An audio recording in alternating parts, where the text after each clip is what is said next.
আজ থেকে একটি লবঙ্গ নিয়ে একটি সূরা পড়ে সেখানে ফু দিয়ে ঘরের একটি গোপন জায়গা আছে, আমি কি বলে দেব, সেখানে রাখবেন। ইনশাআল্লাহ তাআলা আপনার ঘর থেকে ধীরে ধীরে অভাব অনটন দূর হয়ে যাবে। দুটো কারণ বলে দেব অভাব কেন দূর হয় না, শুনতে চান তো সবাই? এক নম্বর হচ্ছে, আপনি যে ইনকামটা করেন সেই ইনকামের ক্ষেত্রে শুকরিয়া জ্ঞাপন করেন না। এক নম্বর কি? শুকরিয়া জ্ঞাপন করেন না, যার কারণে অভাব দূর হয় না। শুকরিয়া জ্ঞাপন করবেন আর তাওয়াক্কুল করবেন কি কার উপর? আল্লাহর উপরে।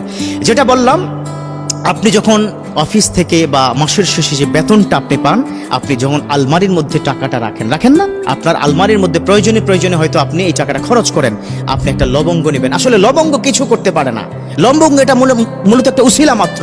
একটা লবঙ্গ সাদা একটা কাপড়ের মধ্যে পেঁচিয়ে সূরাতুল ফাতিহা তার মধ্যে আপনি পড়বেন। কি পড়বেন? সূরাতুল ফাতিহা। কোনো বর্ণনা আছে সূরাতুল কাউসার, আপনি সূরাতুল কাউসারও পড়তে পারেন, সূরাতুল ফাতিহাও পড়তে পারেন। পড়ে সেটা ফু দিয়ে আপনার সে ড্রয়ারের মধ্যে রেখে দিবেন।